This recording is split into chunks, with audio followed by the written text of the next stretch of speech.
사랑하는 하나님 감사합니다. 목요일 오늘 무더운 하루를 무사히 보내게 하시고 또 주님 말씀 듣고 기도하는 저녁 기도회 가운데 우리를 불러주셔서 감사합니다. 오늘 믿음 없는 우리에게 믿음을 주시는 예수님에 대해서 우리가 말씀을 또 묵상하면서 새 힘을 얻고 또 기도하는 밤 하나님의 참 그 기도의 응답을 확인하는 밤이 되도록 또 함께해 주시기를 기도합니다. 말씀 시간 가운데 성령 하나님 온전히 함께하여 주시옵소서. 예수님의 이름으로 기도드립니다. 아멘. 예. 오늘은 믿음 없는 우리에게 믿음을 주시는 예수님에 대해서 누가복음 9장 37절에서 43절까지 말씀인데요. 우리 같이 한번 한 목소리로 43절까지 같이 한번 봉독하겠습니다. 시작. 이튿날 산에서 내려오시니 큰 무리가 맞을새 무리 중에 한 사람이 소리 질러 이르되 선생님 청컨대 내 아들을 돌보아 주옵소서. 이는 내 외아들이니이다. 귀신이 그를 잡아 갑자기 부르짖게 하고 경련을 일으켜 거품을 흘리게 하며 몹시 상하게 하고야 겨우 떠나가나이다. 당신의 제자들에게 내쫓아 주기를 구하였으나 그들이 능히 못하더이다. 예수께서 대답하여 이르시되 믿음이 없고 패역한 세대여, 내가 얼마나 너희와 함께 있으며 너희에게 잡으리요. 내 아들을 이리로 데리고 오라 하시니 볼 때에 귀신이 그를 거꾸로 뜨리고 심한 경련을 일으키게 하는지라. 예수께서 더러운 귀신을 꾸짖으시고 아이를 낫게 하사 그 아버지에게 도로 주시니 사람들이 다 하나님의 위엄에 놀라니라. 그들이 다 그 행하시는 모든 일을 놀랍게 여길새 예수께서 제자들에게 이르시되 아멘. 예. 이 사건은 이제 우리 성도님들 잘 아는 그런 메시지죠. 간지를 앓고 있는 귀신 들린 어린아이를 고치신 예수님의 이야기입니다. 이 사건이 있기 전에 예수님께서 변화산에 올라가셔서 변모된 모습을 제자들에게 보이시고 이제 그 다음 날 함께 올라갔던 베드로와 요한과 야고보와 함께 산에서 내려왔을 때 이러한 소동이 있었다라고 성경은 기록하고 있습니다. 한 남자가 예수님께 나와서 소리를 치면서 다음과 같이 간청했습니다. 선생님 청하건대 내 아들을 돌봐 주옵소서. 이는 내 외아들입니다. 귀신이 그를 잡아 갑자기 부르짖게 하고 경련을 일으켜 거품을 흘리게 하며 몹시 상하게 하고야 겨우 떠나갑니다. 이렇게 요청을 했습니다. 이 남자의 아들은 간질병을 앓고 있었는데 이 귀신의 괴롭힘 때문에 그렇게 되었다라고 성경은 기록하고 있습니다. 모든 질병이 다 귀신으로 인한 것은 아니지만 오늘 이 아이의 질병은 귀신이 그 원인이었다라고 말하고 있습니다. 그래서 때로는 악한 영들이 사람을 괴롭혀서 병을 앓게 할 수도 있다라는 것이죠. 그래서 우리가 잘 분별하여서 무조건 이거는 귀신이다 하는 것이 아니라 분별하여서 대처하는 것이 중요합니다. 예전에 제가 알던 한 분이 고등학교 때 악한 영으로 인해서 굉장히 고생했다는 경험을 말해준 적이 있는데요. 그분도 오늘 본문에 나오는 이 아이처럼 한 번씩 이렇게 간질이 오는데 정신은 멀쩡한데 겉으로 자기 의지대로 되지 않았다라고 그렇게 말을 하더라고요. 그래서 목사님들과 집사님들이 이렇게 기도해 주러 오면 그 마음으로는 너무 반가워서 이분들이 너무 반갑고 그 목사님한테 도와달라고 요청하고 싶었지만 그 겉사람은 막 욕을 하면서 그것을 저항하는 그런 것을 경험했다라는 것을 들은 적이 있습니다. 악한 영의 그 괴롭힘이 얼마나 참 사람을 비참하게 만들고 이것은 정말 사람의 힘으로서는 도무지 감당할 수 없는 그러한 사건임을 말해주고 있는 것입니다.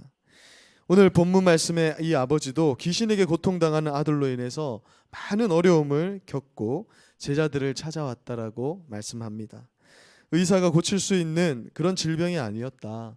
도무지 사람의 방법으로 고칠 수가 없고 여러 방법을 썼지만 일반적인 질병이 아니었기 때문에 사람을 통해서는 해결할 수 없는 문제를 들고 이 아버지가 예수님께로 다가왔다라고 말하고 있는 것입니다.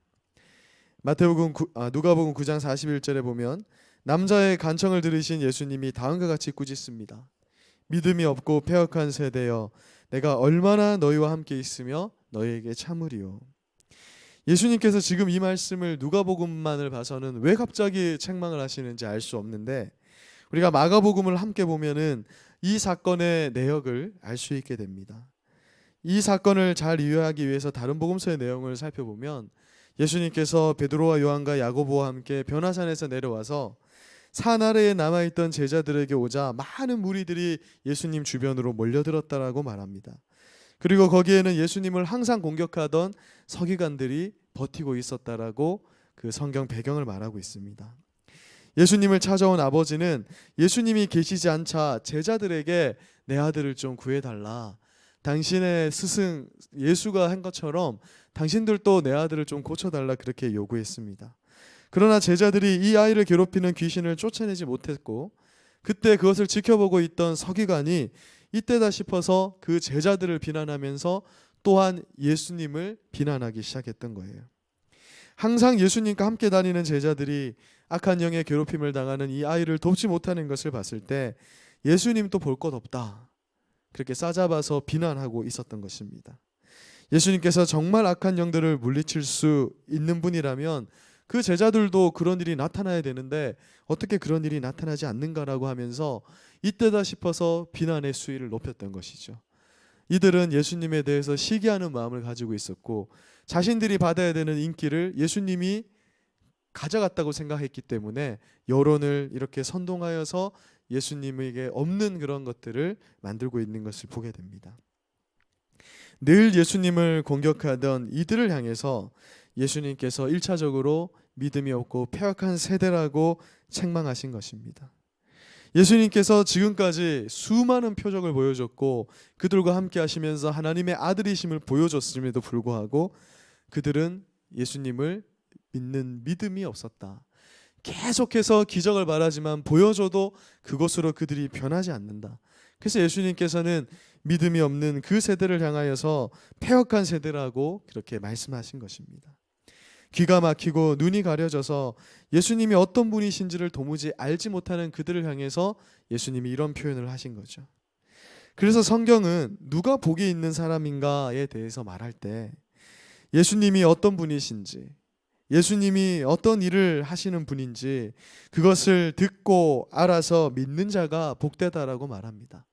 세상에 돈이 많고 제 아무리 세상에서 뛰어난 사람, 지혜가 많은 사람, 명예가 있는 사람이라 할지라도 예수님을 알아보는 귀가 있고 눈이 있지 않으면 그 사람은 참 안타까운 사람이고 예수님을 알아보는 지각이 있는 사람이 참으로 복된 사람이다라고 성경은 말씀하고 있는 것입니다. 더욱이 지금 예수님은 그들과 함께 하실 시간이 얼마 남지 않았습니다.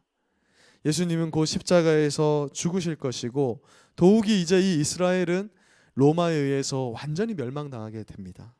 그 전에 빨리 그들에게라도 그 패역한 세대지만 그들에게라도 믿음을 심어주고자 했던 것이 바로 예수님의 마음이었다라는 것이죠. 그래서 1차적으로는 그들에게 이 믿음이 없는 패역한 세대여 내가 너희를 얼마나 기다리랴 이렇게 말씀을 하신 것입니다. 두 번째는 또한 믿음이 없는 그 아버지를 향해서 또한 제자들을 향해서 예수님은 이 말씀을 하신 것이죠. 이 말씀을 마치신 후에 예수님은 귀신 들린 아이를 데려오라 이렇게 말씀하셨습니다. 아이를 예수님께로 데리고 오자 귀신이 예수님을 보고 또 즉시 이 아이로 경련을 일으키게 하고 거품을 물게 하여서 땅바닥에 넘어져 구르게 하였다라고 마가복음은 기록하고 있습니다. 예수님은 이 아이를 불쌍히 여기셨습니다. 그러니까 예수님의 우리를 향한 마음 중에 가장 첫째가 되는 게 바로 우리를 불쌍히 여기는 마음이라는 거예요.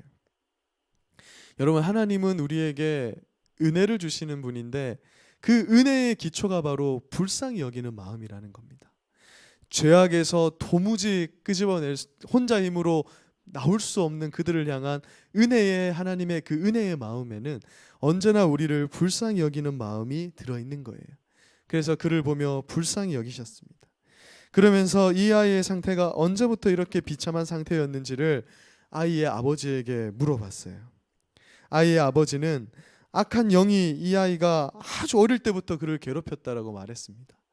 여러분 생각해 보십시오. 한 중학생쯤 된 아이가 정말 어릴 때부터 우리 교회 정연이 이런 나이 때부터 늘 이런 고통을 순차적으로 당하면서 그렇게 커왔다. 이 아이도 괴롭지만 정말 이 아버지의 괴로움은 이루 말할 수 없을 것입니다. 특히 이 귀신은 아이를 여러 번 죽이려고 무리고 부리고 가리지 않고 그곳에 던져 넣었다라고 그렇게 말씀하고 있습니다. 악한 마귀는 이 아이를 죽이고자 온갖 악한 짓을 다 했다라는 것이죠. 그러나 사람의 힘으로 해결할 수 없는 이 문제를 들고 이 아버지는 예수님께로 나올 수밖에 없었다라고 말씀하고 있는 것입니다. 이 사랑하는 아들의 고통으로 가슴이 미어지는 이 아버지는 예수님의 소문을 듣고 찾아왔습니다. 그러나 예수님은 계시지 않았고 제자들은 이 아이를 고치지 못해서 절망에 빠져 있었습니다. 그래서 예수님을 보자 그 아버지는 다음과 같이 말합니다. 우리 마가복음 9장 23절 한번 읽어보겠습니다. 시작.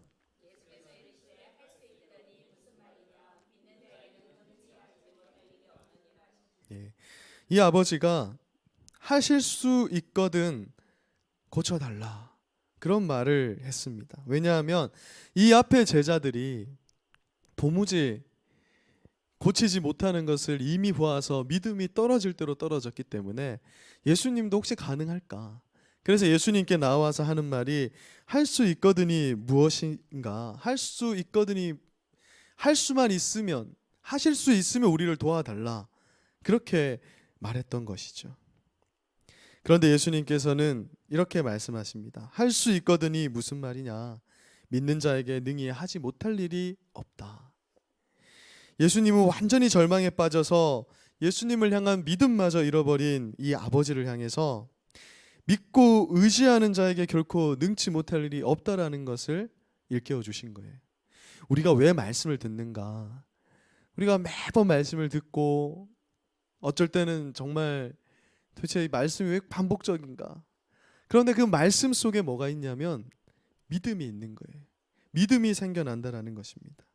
마가복음 9장 24절을 보니까 이 아버지는 자신의 믿음 없음을 불쌍히 여겨달라고 고백합니다. 자신에게 믿음이 생기게 해달라고 고백하는 거예요. 믿음은 내가 가지려고 해서 생기는 게 아니라는 거죠. 우리가 뭐 어떤 분이 말하는 것처럼 24시간 믿음을 외친다 해서 나는 믿습니다를 반복한다 해서 믿음이 생기는 것이 아니라는 것입니다. 믿음은 하나님께서 성령의 은사로 주시는 선물이다. 그러면 그것은 어떻게 해야 되냐면 우리가 믿음을 가지려고 할 때는 하나님께 믿음이 부족할 때 그것을 달라고 고백해야 된다는 거예요. 그래서 오늘 이 아버지는요, 소리를 질러서 부탁을 하는 겁니다. 내가 믿나이다. 내 믿음 없는 것을 도와달라고. 때로는 이 부족한 믿음을 보시고 하나님은 우리를 도와주시는 것입니다. 그러자 예수님은 더러운 귀신을 그 아이로부터 쫓아내 주십니다. 아주 어릴 때부터 그 아이를 벙어리 되게 하고 여러 번 죽이고자 한 그 더러운 귀신. 아버지가 마음을 졸이고 어떡하든지 도와주고 싶어서 용하다는 의원을 다 찾아다녔지만 결코 해결할 수 없었던 그 문제, 예수님 앞에서 완전히 해결되게 되었다.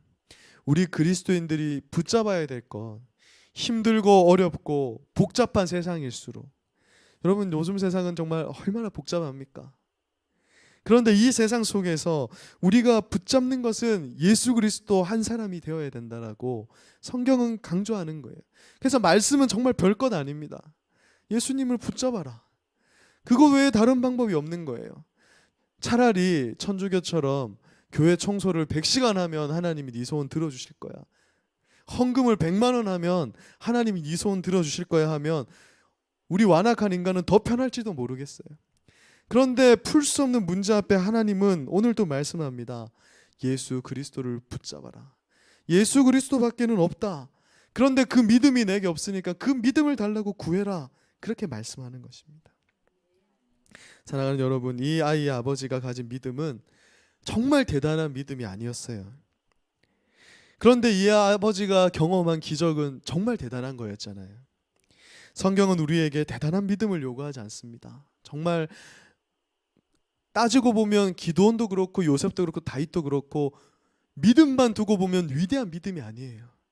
정말 겨자씨만한 믿음, 그 작은 믿음, 어떤 믿음이냐면 내게 믿음이 없으니까 믿음을 주십시오라고 하는 그 믿음, 그러니까 믿음이 없으니까 믿음을 달라고 하는 그 믿음을 통해서 하나님은 역사하신다라는 거예요. 이 작은 믿음이 없으니 믿음을 달라고 요청하면 하나님은 우리를 불쌍히 여기시기 때문에 그 믿음을 보고 우리를 붙잡으시고 그 문제를 해결하시는 분이라고 그렇게 말씀하고 있습니다. 혹시 우리 중에 이 아이의 아버지와 같은 곤란한 일을 겪는 분이 있지 않습니까?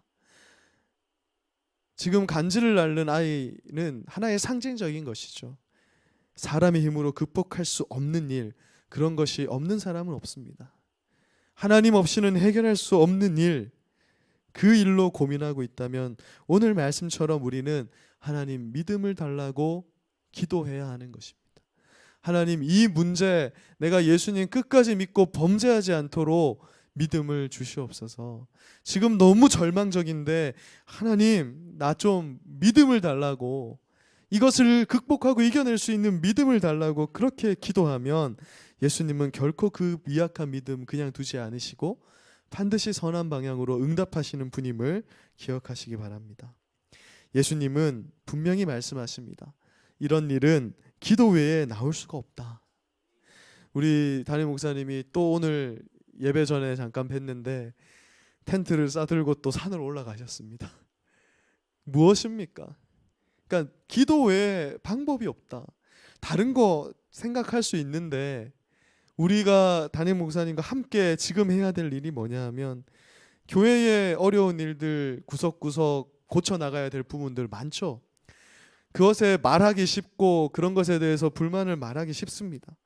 그런데 그것을 말한다고 해서 해결할 수 있는 것이 아니다. 이 교회는 오직 하나님의 뜻대로 움직이는 거고 하나님이 경주선교교회에 손을 들어주지 않으면 우리 경주선교교회는 살 수가 없어요. 우리 경주선교교회는 시청이 아니니까. 우리는 하나님이 도와주셔야 되기 때문에 우리가 붙드는 것은 정말 예수님 한 분.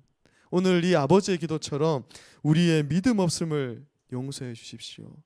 하나님이 하실 큰 일을 믿는 믿음을 달라는 그 기도 속에서 놀라운 일이 일어나게 될 줄 믿습니다. 제가 이제 우리 학생들을 사역하고 중고등부를 사역하다 보면 제 자신이 너무 비참해질 때가 많아요. 무슨 말이냐면 아이들을 볼 때 정말 저는 눈물이 막 너무 많이 나거든요. 정말 너무 간절한, 정말 얘들을 어떻게 해야 되나, 도무지 믿음이 자라나는 것처럼 보이지 않는 거예요.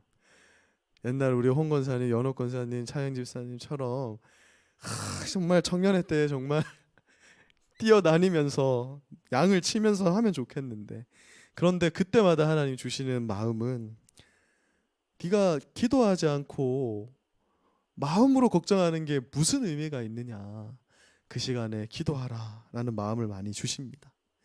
그래서 오늘 이 말씀을 준비하면서 저도 또한 딱 한 가지를 다시 한번 기본으로 돌아가려고 합니다. 우리의 믿음 없음을 도와주시옵소서.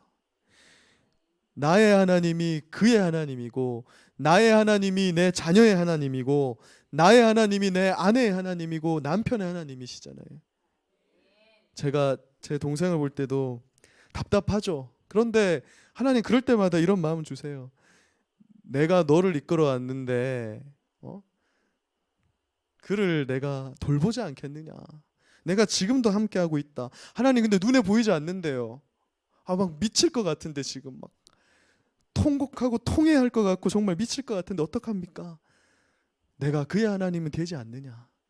너 어떻게 이끌어 오느냐를 말씀해 주는 거죠. 그러면 저는 이렇게 기도합니다. 하나님 믿음 없음을 용서하시고 내게 없는 믿음을 주시옵소서. 우리가 오늘 아마 기도하실 때 이런 기도 제목 없으신 분들 없으실 겁니다.